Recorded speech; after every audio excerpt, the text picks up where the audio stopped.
in the absence of oxygen biogas बनता है.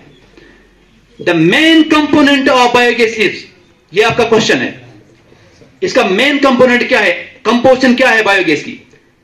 इसमें क्या है, मीथेन है, कार्बन डाइऑक्साइड है, नाइट्रोजन है, हाइड्रोजन है. आपके ऑप्शन फिर से मैं शुरू करूंगा यहां से. The main component of biogas is methane, carbon dioxide, nitrogen, hydrogen. Starting time from this.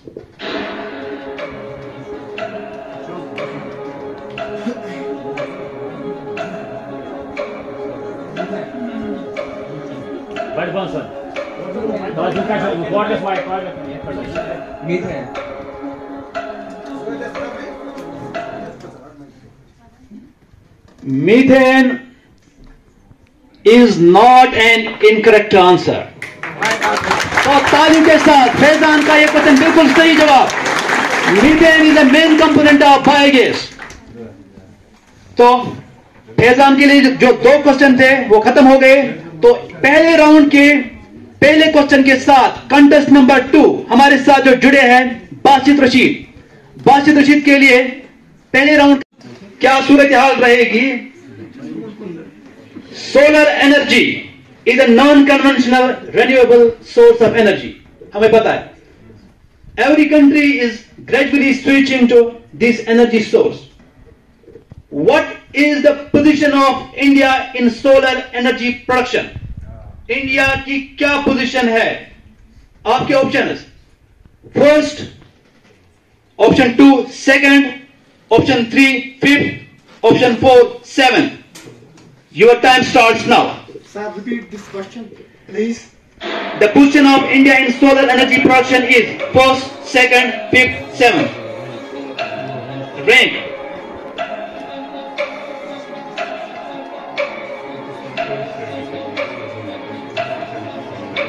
Second. अभी आपके पास 30 सेकंड है, पूरा टाइम का इस्तेमाल ये ले लें. अगर आप श्योर है तो अपना आंसर रिटेन कर सकते हैं, लेकिन इसी के साथ आपका टाइम खत्म हो गया. हमारे कंटेस्ट नंबर 2 बासित रशीद ने पहले क्वेश्चन का जो आंसर दिया वो बिल्कुल गलत जवाब है.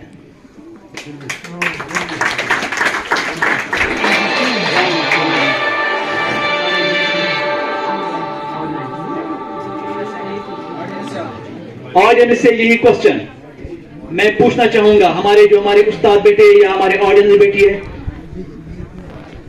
इंडिया की रैंक क्या है? What is the position of India in solar energy production?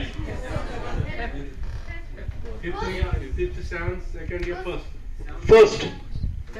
Any other? अब 3 ऑप्शन बचे हैं. फर्स्ट हो गया, सेकंड भी हो गया. We are pioneers in this field. So इसका सही आंसर है 7th position. And we hope in future we will be at number 1. तो तालियों के साथ स्वागत कीजिए हमारे कंटेस्ट नंबर 2 बासित रशीद का. अभी बासित रशीद हमारे क्वेश्चन 1 में पहले थोड़ा हिचकिचाए हैं, लेकिन ये मुस्कुराहट अभी हम ला सकते हैं इसके चेहरे पे. क्वेश्चन नंबर 2 इनसे पूछते हैं. बासित रशीद, क्या आप तैयार हैं? Yes sir. तो आपके लिए पहले राउंड का दूसरा question, Kyoto protocol. Kyoto protocol is an international agreement to mitigate कम करना, mitigate adverse impacts of global warming. Kyoto protocol है जो एक बाइनुल अक़वामी एग्रीमेंट है क्लाइमेट चेंज या ग्लोबल वार्मिंग के जो मुज़िर असरात है उनको कम करने के लिए. When did it came into effect? ये जो कायोटो प्रोटोकॉल है ये कब अमल में लाई गई? आपके ऑप्शन है 2000, ऑप्शन नंबर 2 2005, ऑप्शन नंबर 3 2009 और option number 4 2015. Your time starts now.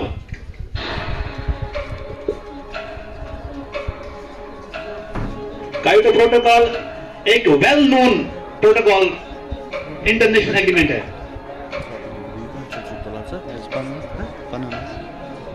2009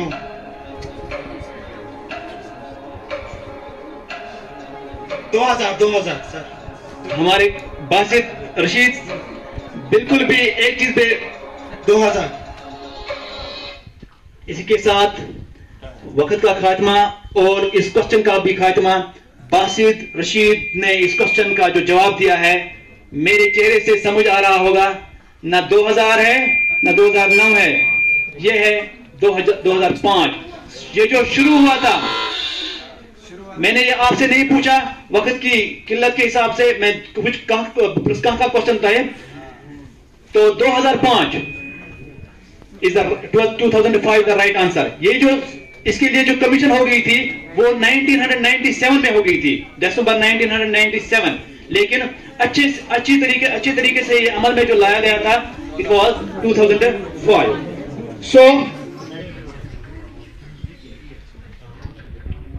तो राउंड 1 का जो क्वेश्चन नंबर 2 था बासित के लिए, अब वो खत्म हो गया है। तो हमारे कंटेस्ट नंबर 3 फहीम अकरम बॉयज हाई स्कूल शुक्र से है, तो पहले क्वेश्चन के लिए रेडी है। शायद चेहरे पे मुस्कुराहट नहीं है, आ गई है धीरे धीरे। तो शुरू करेंगे फहीम के लिए राउंड 1 का पहला question. The question goes like this: which source of electricity is also called as white coal?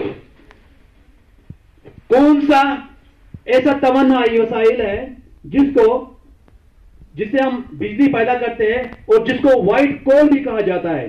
तो आपके ऑप्शन है solar electricity, wind electricity, hydro electricity and geothermal electricity. इन 4 में से एक सही आंसर है और 3 गलत जवाब है। तो आपका टाइम स्टार्ट होता है अब।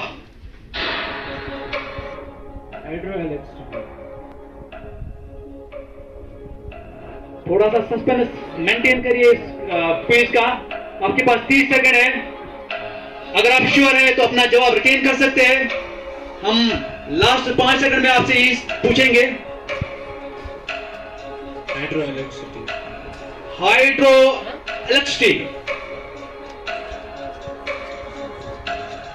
Hydro electricity is not an incorrect answer. तो ताली के साथ फहीम अकरम अपने 10 मार्क से आगे इस राउंड में।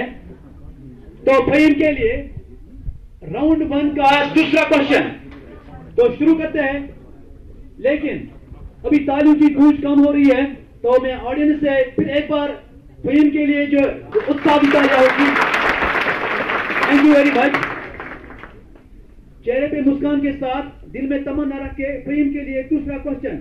A well-known disaster happened in one of the cities of MP, Madhya Pradesh, on 22 December 1984, जिसे हम भोपाल गैस ट्रेजेडी भी कहते हैं। A gas accidentally released into the atmosphere, killing thousands of people. इस गैस ने जो एक्सीडेंटली रिलीज हो गया था टैंक से, तो हवा में चला गया। ये जो गैस था, ये आपको बताना है कौन सा गैस था। आपके ऑप्शन है SO2 sulphur dioxide, N2O nitrous oxide, methyl chloroform, option number D है मिथाइल आइसोसायनेट, जिसको MIC भी कहते हैं। Option SO2, N2O, methyl chloroform, methyl isocyanate. You are please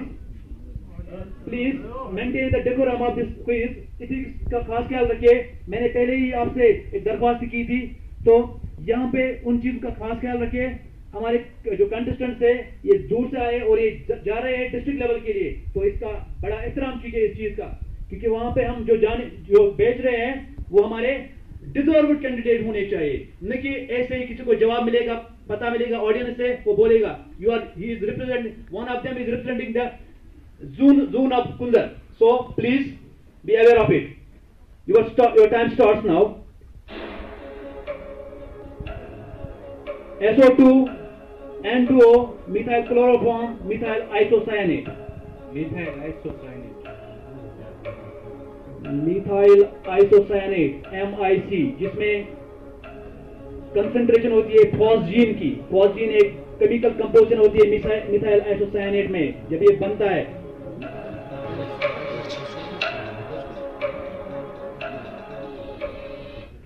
तो इसी के साथ टाइम अप हो गया। और मैं कहना चाहता हूं जो दूसरा क्वेश्चन था फहीम के लिए, ये जो थोड़ा क्लू मिला था ऑडियंस से, मुझे लगता है उसी वजह से फहीम के जहन में ये बात आई, methyl isocyanate is the right answer. तो जोरदार ताली के साथ फहीम के लिए। तो ozone depletion on substances that cause ozone depletion, ये कॉन्फ्रेंस होगी जो ओजोन डिप्लीटिंग सबस्टेंसेस है जिनसे ओजोन डिप्लीशन होती है इस बारे में। और ये कन्वेंशन हो गई थी 1989 में, जिसमें ओजोन डिप्लीटिंग सबस्टेंसेस की रोकथाम के लिए बैनुल अक़वामी सतह पर डेलीगेशन मिली। तो वो कौन सा प्रोटोकॉल था, कौन सा कन्वेंशन था ओजोन डिप्लीशन के लिए? ऑप्शन है Kyoto protocol, Montreal protocol, Kigali agreement, Bonn convention. Your time starts now. Kyoto, Montreal, Kigali, Bonn. Montreal protocol. Montreal protocol. Faheem के जहन से जो आंसर निकला है मॉन्ट्रियल प्रोटोकॉल। देखते हैं क्या ये जवाब सही होगा। हम पूरा टाइम लेंगे। हमारा जो कंप्यूटर टाइम इज अप।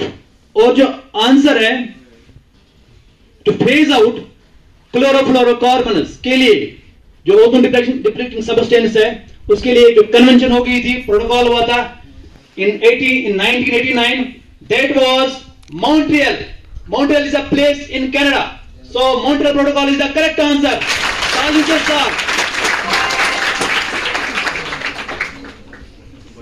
तो proceeding ahead, round 1 zonal level competition, quiz competition अभी जारी है। हमारे पहले राउंड के जो पार्ट 3 है, कंटेस्ट नंबर 3, उन्होंने अपने 2 क्वेश्चंस का जवाब दे दिया है। और जो कंटेस्ट नंबर 4 है हमारे जानिब समीर के लिए पहला क्वेश्चन। लेकिन उससे पहले कि ये क्वेश्चन स्टार्ट करें, मैं इसके चेहरे पे मुस्कुराहट देखना चाहूंगा। और हमारे ऑडियंस फिर एक बार इसके लिए जोरदार तालियों के साथ स्वागत करें। पहला क्वेश्चन जानिब समीर के लिए राउंड 1 का ऑप्शन समेत, the process in which heavy metals such as mercury, copper, chromium, etc. persistently increase in the tropic levels of food chain. The process is called as, आपके पास 30 सेकंड है, 30 सेकंड बिल्कुल लीजिए, कोई टेंशन नहीं है। Option सुनिए पहले। वो एक अमल जिससे हैवी मेटल्स, जो हमारे एनवायरमेंट में हैवी मेटल्स है जैसे कि कॉपर है, मर्क्यूरी है, क्रोमियम है, ये परसिस्टेंटली इंक्रीज होते हैं ट्रॉपिक लेवल्स में फूड चेन के। तो इस अमल को क्या कहते हैं? ऑप्शन है आपके लिए कार्बन सिक्वेस्ट्रेशन, दूसरा है एल्गल ब्लूम, तीसरा है बायोलॉजिकल मैग्निफिकेशन और चौथा है बायोटिक पोटेंशियल। 4 में से एक सही है, 3 गलत है। तो आपको इसका सही जवाब देना है। Your question is being repeated like this: the process in which heavy metals such as mercury, copper, chromium, etc. persistently increase in the tropic levels of food chain, it is called as carbon sequestration, algal bloom, biological magnification, biotic potential. Your time starts now. Janib Samir. Option will be Option carbon sequestration, algal bloom, biological magnification, biotic potential.